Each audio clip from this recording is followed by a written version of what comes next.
neste vídeo eu quero, primeiro, parabenizar o Bahia, gente, pela classificação à fase de grupos da Libertadores de América, né?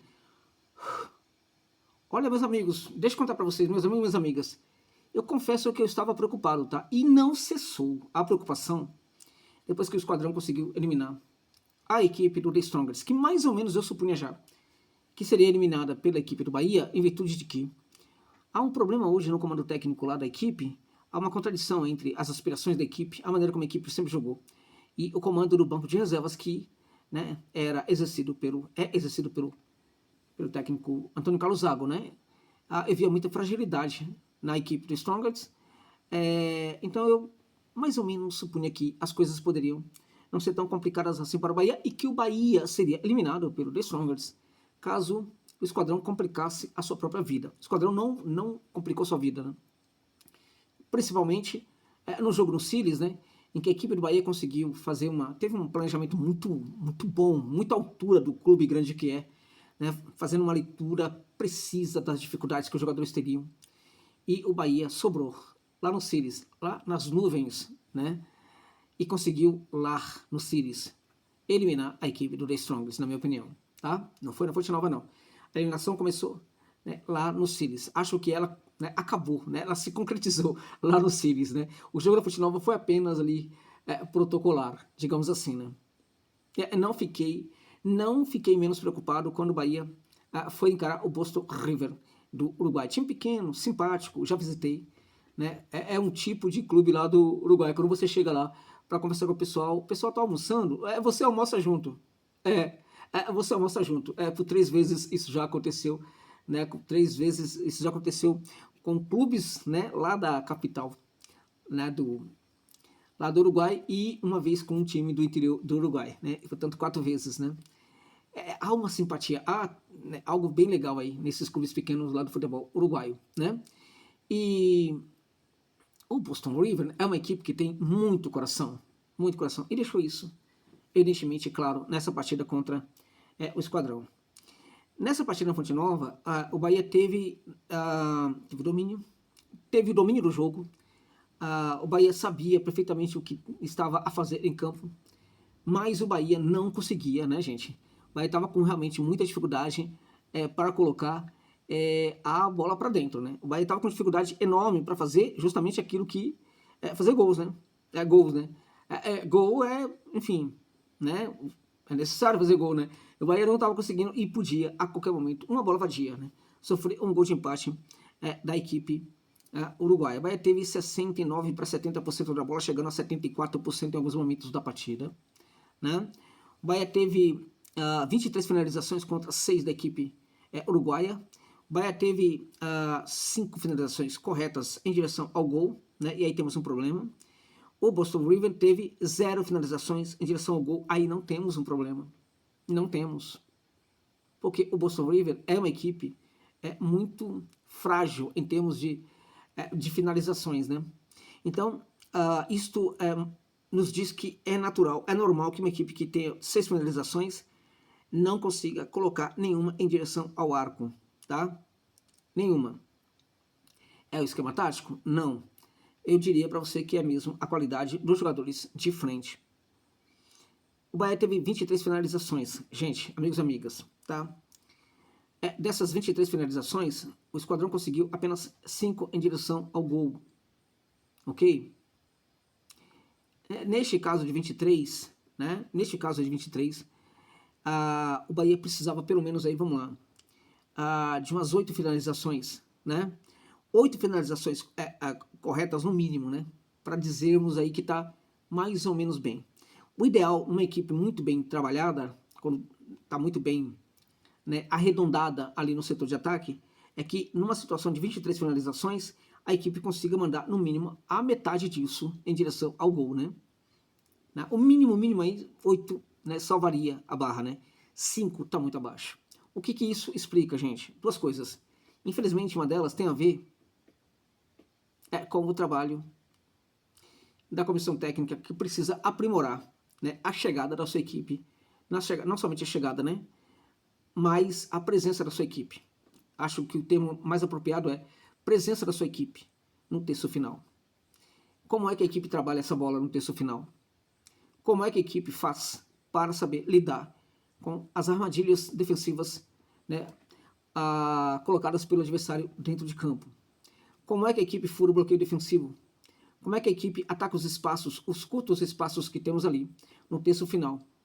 Como é que os jogadores de trás, por exemplo, os volantes, podem contribuir para que a equipe consiga fazer esse trabalho com mais qualidade? Como é que os atacantes podem, né, trabalhar nesse sentido aí, não somente para atacar os espaços no costado dos zagueiros, no entrelinhas ali, né, trabalhando no entrelinhas ali de forma bastante aguda, como também esses atacantes podem sair dos espaços, né, para permitir com que meio-campistas ataquem o espaço no lugar deles.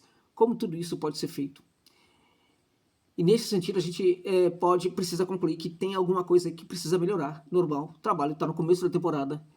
Diríamos que nessa temporada os sinais são muito positivos, muito diferentemente do que eu via em outras temporadas, né, no início de outras temporadas. Então, a meu ver, é possível que tenhamos aí um Bahia muito diferente em 2025 do que tivemos em 2024, 2023 e assim por diante, né? O técnico do Bahia, Rogério Ceni, parece que está acertando em muitas coisas, né? E o melhor é para o Bahia que ele continue a acertar. Mas se há algo em que ele precisa trabalhar é justamente essa questão de como a equipe, né, trabalha a sua presença no terço final, como a equipe consegue ludibriar o sistema defensivo dos seus adversários quando chega no terço final. Porque o Bahia vai lidar com muitos adversários que vão se fechar, né, quando estão recebendo o esquadrão ali no seu terço inicial, né? Ao mesmo tempo, tivemos um Bahia com, isso é muito importante, né, um comportamento tático em que os jogadores se responsabilizavam por todas as ações, né? Nós tínhamos, por exemplo, o Lúcio, né, pulmão de aço, né? O cara que simplesmente calou o Siles, né? Calou Hernando Siles lá na Bolívia, né? Tivemos o Lúcio voltando, né? Marcando, acompanhando o lateral. Impressionante o Lúcio. Que contratação do Bahia, né? Que jogadoraço o Lúcio, né? E por que eu tô destacando tanto o Lúcio, que pra mim é muito bom jogador. Muito, mas muito, muito acima da média. Muito acima da média. Uma das maiores contratações de atacantes que foi feita no futebol brasileiro, né, nos últimos 2 anos, Lúcio Gonçalves. Tá? O Lúcio. Ok. Tá.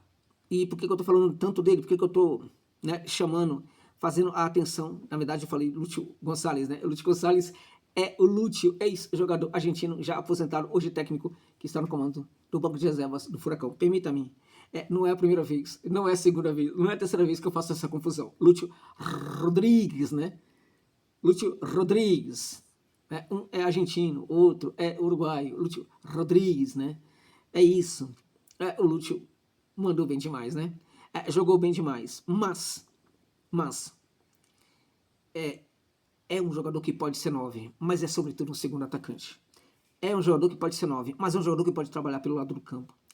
É um jogador que pode ser 9, mas pode também ser o 10. No lugar, eventualmente, até do Everton Ribeiro. É um jogador que pode fazer o trabalho de 10 se eventualmente o Ceni precisar de um camisa 10 diferente de um Everton Ribeiro na equipe. Mas 9, ele não é por excelência. Ele é muito bom como atacante, mas não é precisamente um camisa 9. Né? E é por isso que eu estou fazendo esse vídeo aqui, que eu quero indicar para vocês uma alternativa dentro das possibilidades do esquadrão, gente. Não é nada absurdo não, tá? Então, assim, parabéns ao Bahia por essa classificação. Foi difícil, né? Foi. E a gente olha para os números e, de novo, a gente constata que tem problemas ali, sobretudo nessa fase de finalização da jogada, tá? Vamos lá, então. Quem é esse jogador? Esse jogador, ele não está sendo utilizado neste momento na equipe do Fulham. Trata-se do Carlos Vinícius, o maranhense, gente. Carlos Vinícius, que nasceu na base do Verdão, tá?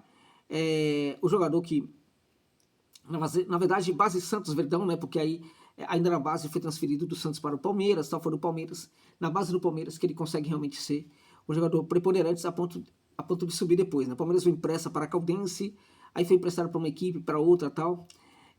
Depois foi parar na Itália, jogou no Napoli, jogou na equipe do Rio Ave, né? Jogou também no Benfica, no Tottenham, né? E também na equipe do Fulham. PSV também a Benfica e a equipe do Fulham, ou seja, né? Olha a experiência desse jogador. Passou também pelo Galatasaray, ou seja, passou por tantas equipes europeias.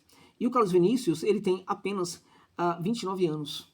O Carlos Vinícius tem 1,90 m, é um jogador muito de área, um jogador bom no cabeceio, é um jogador que sabe fazer muito bem o pivô, e acho que poderia ser uma alternativa interessante para o Bahia neste momento, tá?